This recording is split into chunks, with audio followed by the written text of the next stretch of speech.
Hello everyone and welcome to my A to C stitch with me. I believe this is number 76. And if you remember last time, we started on the roof. And I thought today we would stitch more on the roof, and that includes the snow on the rooftop. So let's get to stitching.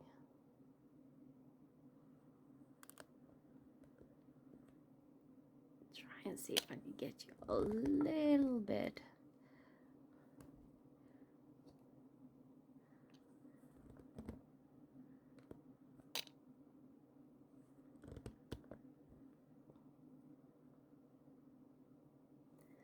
There, I think that's better. Yeah.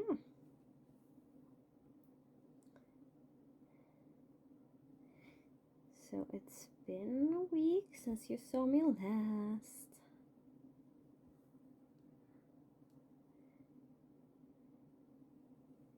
And I hope you had a good stitchy week.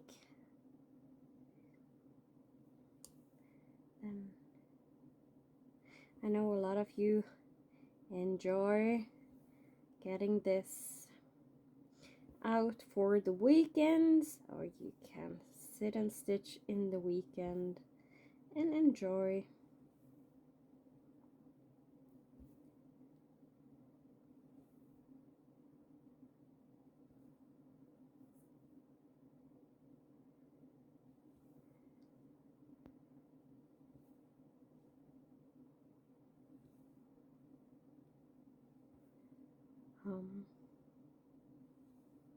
Yeah,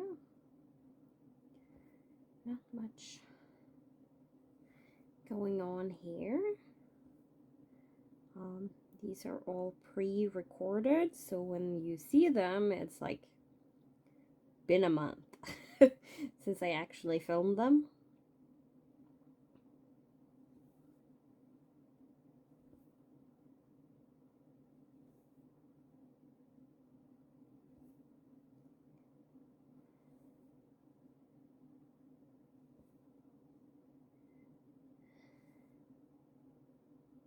So today I was lucky that my husband and son is out of the house. I'm the one, I'm home, so when my son comes home from school, I'm alone with him. And usually what we do is that we do homework, or if it's a Friday and he doesn't have homework, then he usually has a chore of cleaning and vacuuming his rooms. He has one bedroom and he has one playroom, and it's his responsibility to keep it clean. So, and when he's done either homework or cleaning, then he earns himself some playing time that he can use to play some video games. And usually he wants to do it right away. But today, his dad picked him up when he came home. And they're going to a toy store because he has money left from Christmas and his birthday. His birthday is late in November. Yeah, so he got some money from some grandparents, and I gave it pretty late. And then we just haven't had the time to go to the store, and a lot going on. So now finally the time was good. For some reason, one of the lengths didn't pin stitch. Huh. I will just do a few more pin stitches then. Nope, it's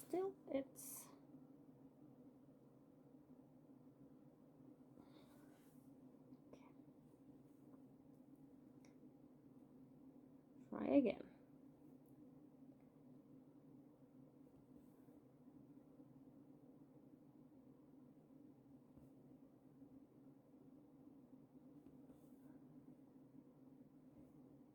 There it is. Okay. Yeah, so I was talking about my husband picking up my son when he came home from work. They are going straight to a big toy store close to us, so my son can pick out some toys he wants and use the money that he received. So it will be exciting to see what he comes home with, because usually what he wants isn't what he plays with. So I hope his dad kind of takes a little bit control and kind of steer him in the right direction, so he ends up buying something he will play with more than like 2 hours and then never again. So yeah.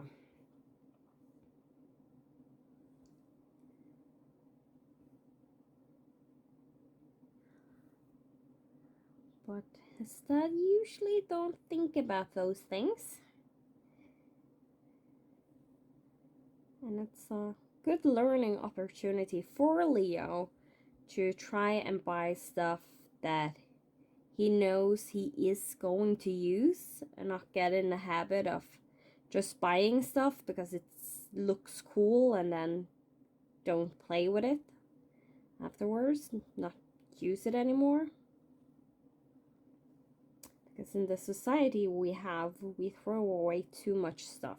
We buy too much and we throw away way too much. So it's good to kind of learn early on not to just waste your money on stuff that's not gonna give you joy in the long run.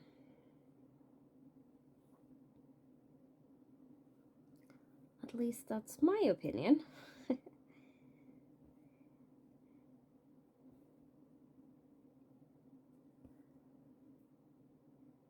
You can totally have your own opinion on the matter.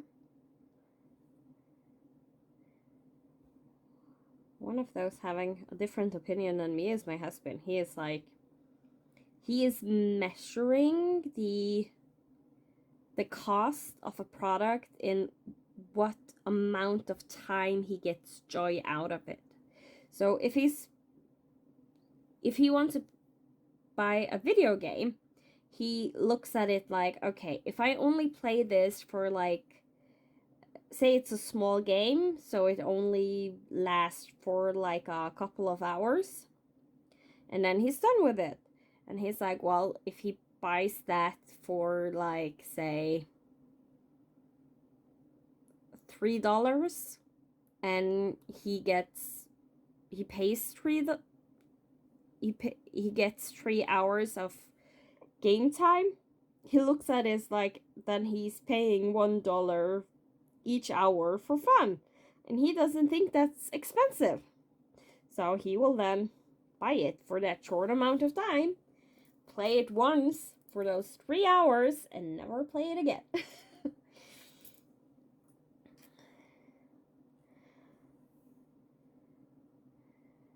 And the same goes with like board games and stuff, and that's one of the reasons we have too much board games, is because his thinking is like, oh, if you only play this once, then we only pay X amount of money, and it's worth the playtime. And he has like his own rule of what's expensive or not when it comes to getting joy out of something. So sometimes he will be like, no, that's too expensive, I don't get enough enjoyment out of it. And sometimes he overbuy a whole lot of stuff because if he only use it 1 or 2 times, he thinks he gets a good amount of money out of the joy it gives him.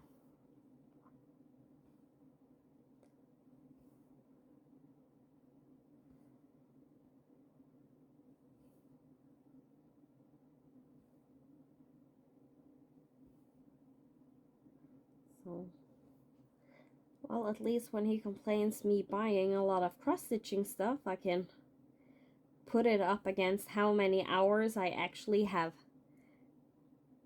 used to stitch a project with all the floss and fabric and stuff, and his money calculations. I'm always in the good when it comes to his money calculations with the hours of enjoyment I get out of stitching. So that's fun.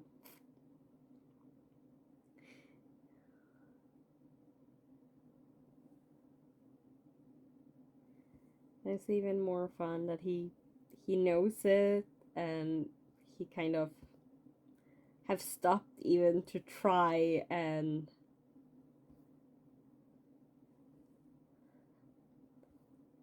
not see my side, because he knows he will lose that discussion. So a lot of people thinks like my husband is very supportive of my cross stitching. He's not. It's just that I'm using his own arguments against him. So it seems like he's supportive of my cross stitching, because he doesn't have a good argument against me, because I have used his own against him to get my way.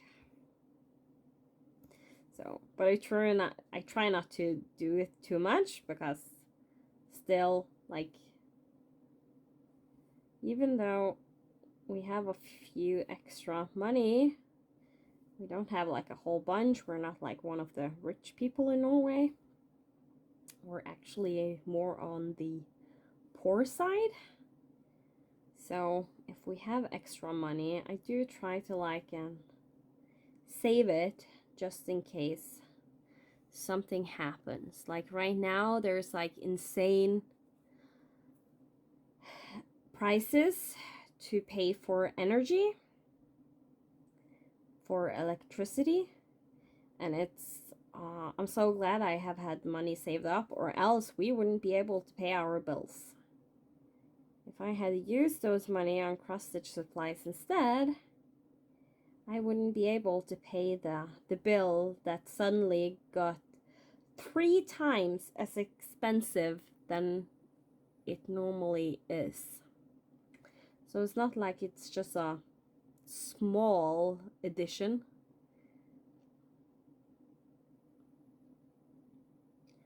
It's a fairly big jump in price. And it has to do with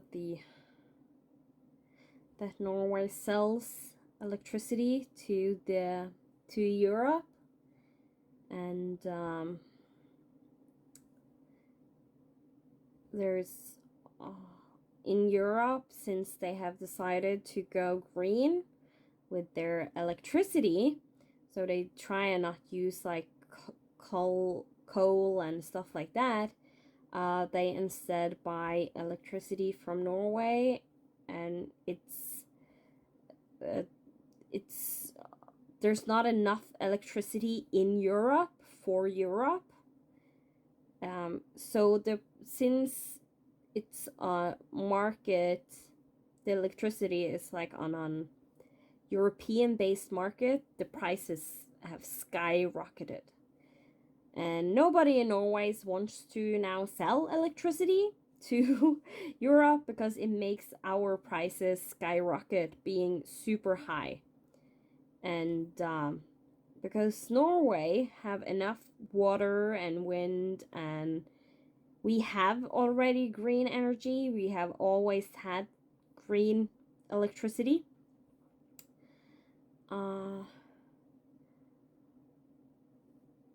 So, and we have enough to support Norway without issues.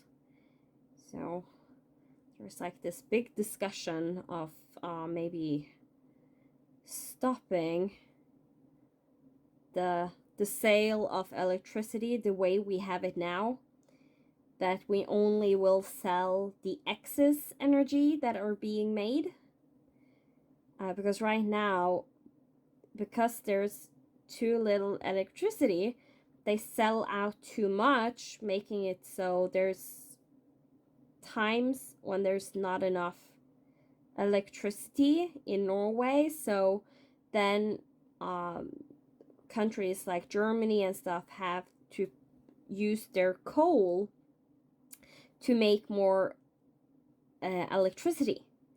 And then suddenly we in Norway have to pay for that coal, and the prices are higher because it's not a green electricity. So even though we make green electricity, we kind of have to pay for other countries not having it, because they sell too much from Norway to support it all the time. So there's big discussions about that going on right now in the country. I hope they find a solution to it. Right now, electricity is privatized in Norway, and they are talking about making it not privatized, that it has to go through the state, because then there is a lot more regulations that can be put on selling and buying electricity. Because right now the energy companies are basically ripping people off with how they do their market with the electricity. And Norway is a very socialistic country. We that's why we have so good healthcare solutions. Like we usually complain because it's not perfect, and I don't think stuff like that ever will be perfect, because there's so many different opinions for what a perfect system is. But it is one of the best in the world, if not the best system in the world. So in a way, we can't complain too much. Like, I feel ashamed complaining about our healthcare system when I hear like other countries like the US, how their healthcare is. Like, you have to pay to give birth? Like, that's insane. To me, that's insane. It's like, when I heard that the first time, I was like, I don't believe this. That's crazy. You have to pay to get a child. Like, that's just wrong. So yeah, we have a really good healthcare system. We do. And that also makes it so as we try to take care of the weakest in the society.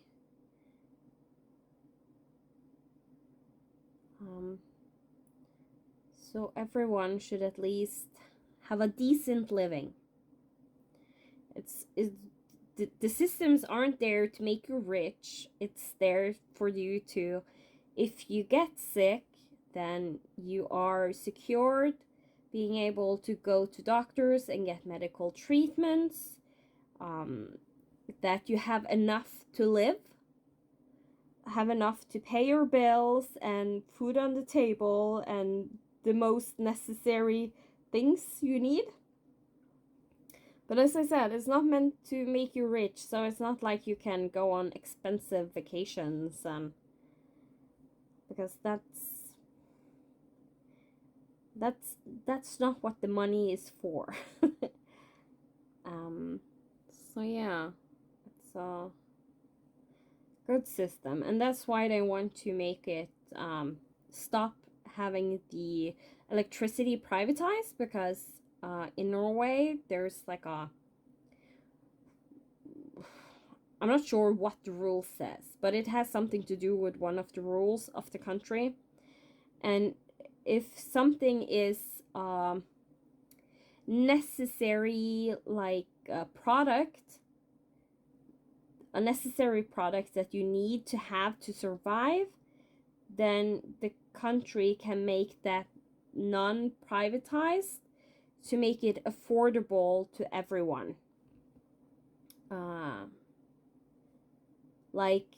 And that's the argument now, is that electricity is a necessity for everyone to survive in Norway. Like, we have cold winters, and you kind of need electricity to have a fridge and stuff like that. We don't use a lot of gas in Norway, so it's not like you can just pull out the propane tank and have your fridge running on that. Everything is on electricity. Because as I said, we have always had green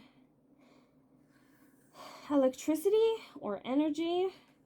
So, and when I say green, I mean that is renewable. It's not like oil will eventually end one day, so that's not renewable. I'm not sure what the technical term is in English. I do know it in Norwegian, but that doesn't help you. But like water energy is constant every time, as long as it rains, which it does in Norway, that water will be filled back up again that they use to make energy off. It's not like it's gonna end one day. While coal and stuff like that, there's just X amount of coal in the world, and when that is used, it takes a long time before there will be more coal or oil and stuff like that. So that's not renewable.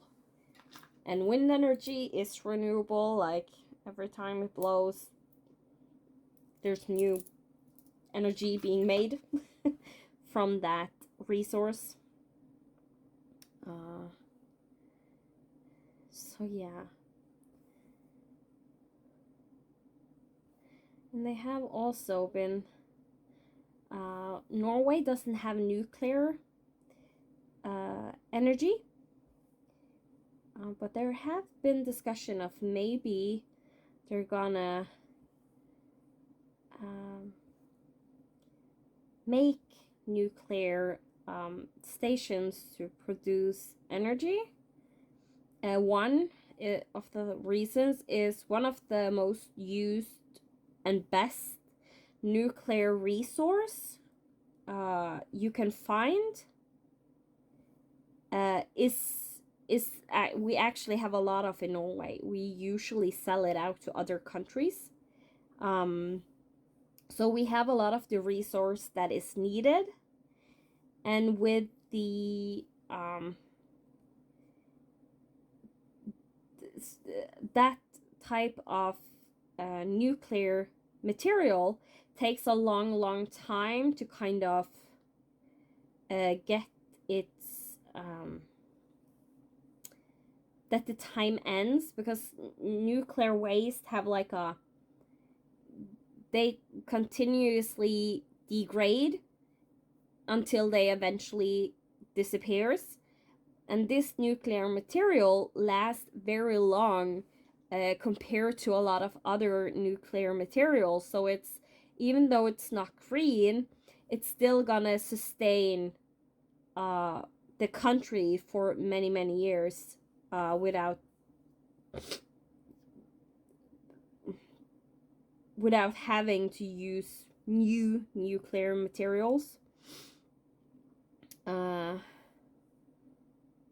as I said, Norway has a lot of that nuclear materials in the I'm not sure where they actually dig it out, but there's somewhere they're getting it from.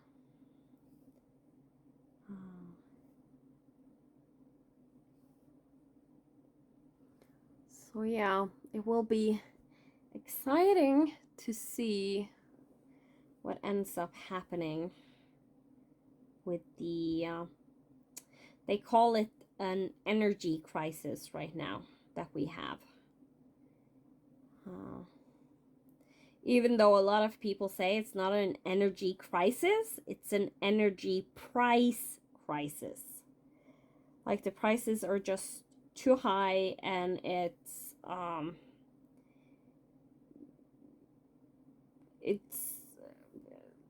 like people can't afford what it costs.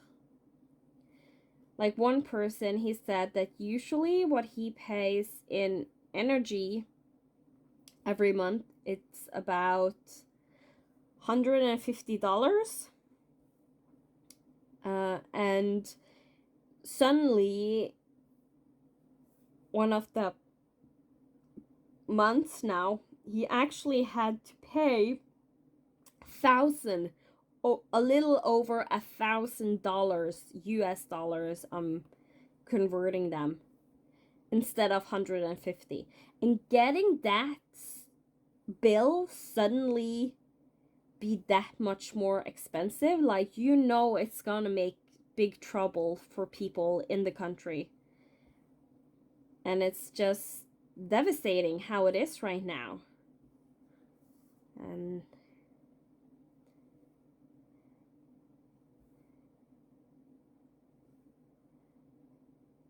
so yeah, I hope the government soon take action and do something about the problem, because they know it is a big problem and they need to deal with it.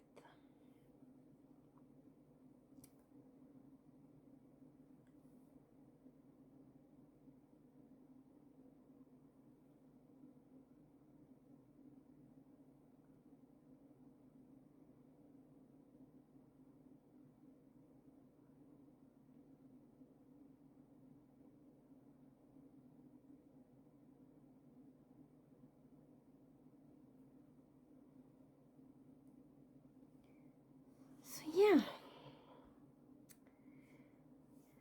So the roof is getting along.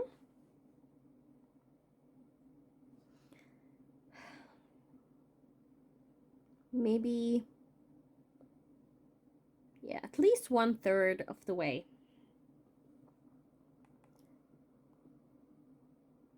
Finished.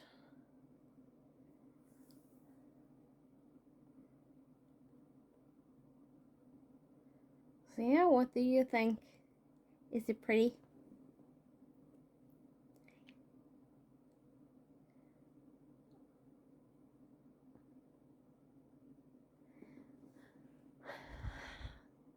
Zoom you out. And there. Yeah.